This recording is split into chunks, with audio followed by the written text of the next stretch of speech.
Okay. Well, in the last class, the question came up about what I'm about to show. So, since the question came up, I thought I would go ahead and show it.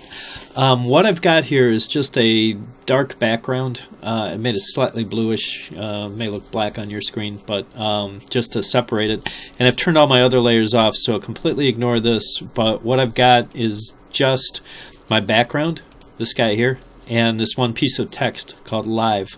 And if I open up the text layer, what I'm going to do is animate the position. So what I want to do is come over to my options, and I'm just going to pick position for the moment. And so now I've got an animatable position for the text.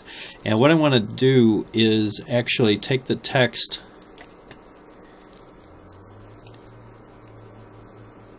up on top so I don't see it, and it's on my first frame, so I'm just going to go ahead and key it like so, and then I'm going to go down 2 seconds right here, and I'm going to slide it down off the screen in the other direction. So now I've got an animation that basically just drops it, and if I go ahead and play it, you get my cache in there, back it up, play it. Alright, so it's just a continuous drop like that. But what if I want to hold it in the middle and have it stop and go slow and then pick up speed again?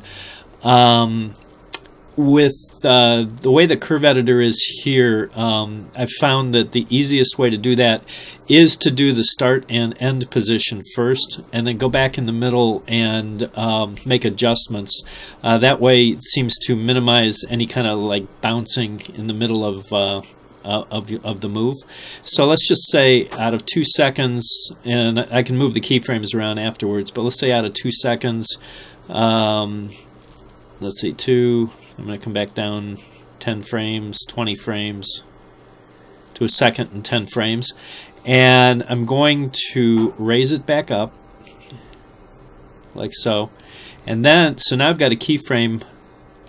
If we were to play this as it is, it just sort of slows but hold, and not quite what we want yet.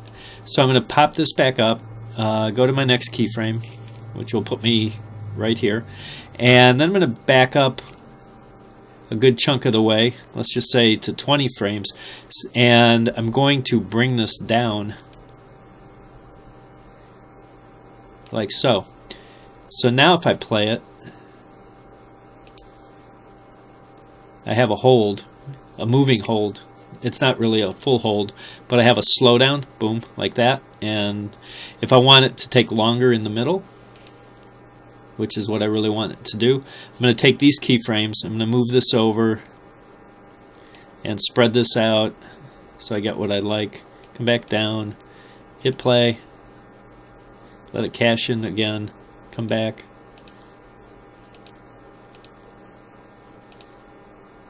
See?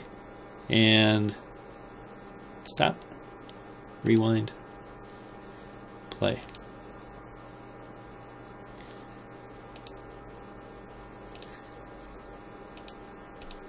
It may be slightly jerky because of the recording software also, but it is playing that like so. I'll tell you what, let me see if I can tweak that a little. Let's come back to the beginning. I'm going to move this up a little bit like that, and move this down a little bit like that. Cache it. There we go.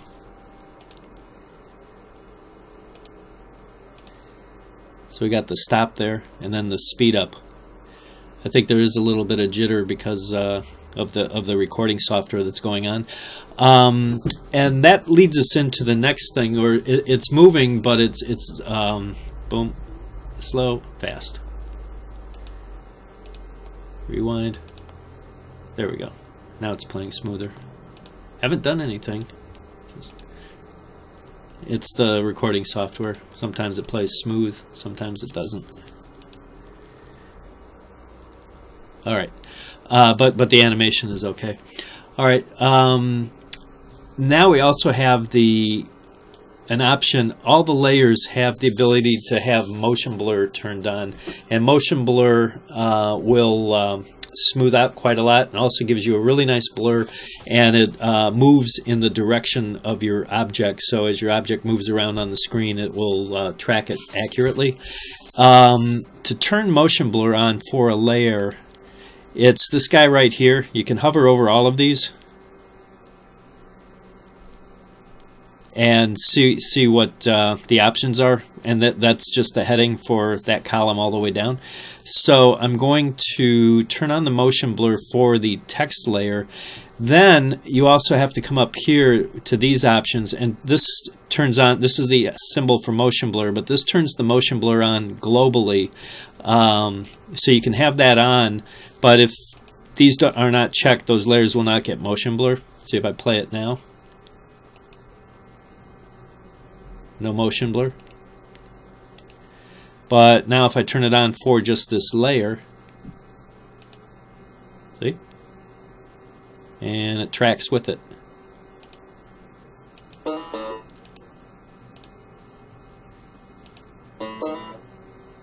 That's my hard disk resetting, if you hear a banjo in the background. See? There we go.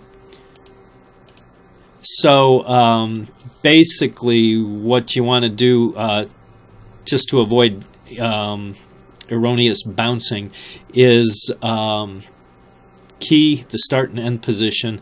Then go back into the middle and make adjustment. Put the other keys in so that it slows down and speeds up. Then if it's still a little bit too staccato, there we go, like so. We can go in to the animation curve editor, which is right here. I have this layer selected, position is the option, and I turn on the curve editor. And where'd my curve go? There we go. Forgot to turn it on up here to auto pick this. Well, I've got these animation curves here. This curve editor reads a little bit differently than most of the ones, you know, in the 3D world that I'm used to. But you can see it comes down, then slows down, speeds up, and we're done. But these are kind of on-off kind of curves without any kind of Bezier handles. So if I take this curve, which is where it starts accelerating again at the end, if I take this point here and just do it an easy ease, see, that will start to blend it out. But when you put that easy ease on in the first place, what it does is it creates a hold down to the point where it stops, and I don't want that to happen in this case. If that's what you want, fine, but if that's not what you want, I don't want it to come to a complete halt. So what you can do is come to the point itself, and you can see you can bring this up, and you can actually adjust the speed in it's in pixels per second, which is kind of a strange value, but it does make sense when you think about it. But it's saying I'm on keyframe 3, and it's at 1 second and 18 frames. Before I do that, I'm going to look at this guy.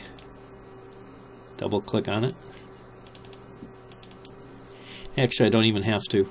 If you just hover on it, it's moving, at this point it's moving at 190.49 pixels per second. I don't necessarily want this to be the same number, but I don't want it to come to a stop either. So I'm going to open this up, and I'm going to change this to like 110 pixels per second. And there's two of these because it's the speed going into the keyframe and the speed coming out, and I want to keep those the same. I know this is a little bit of advanced information, but the question did come up, so I'm just going to and you see how it's brought this up from the bottom a little bit. So now we've got the easy ease, but it doesn't come to a complete stop. When it comes down to 0 is where it's at a complete stop.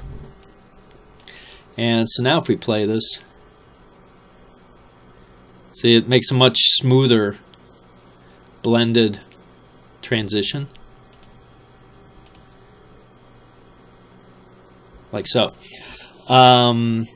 That's about all I want to get into with the curve editor at this point, because that is a little bit more advanced, and I don't want to confuse people because it's not horribly necessary. But if you are trying to smooth your movement out a little bit, that I thought I'd give you a dose of it. We'll be coming back to it at some point in the future during the course, but that's how that works. And then I'm going to switch this back, and you can see these have been modified slightly, and it shows that it's been modified.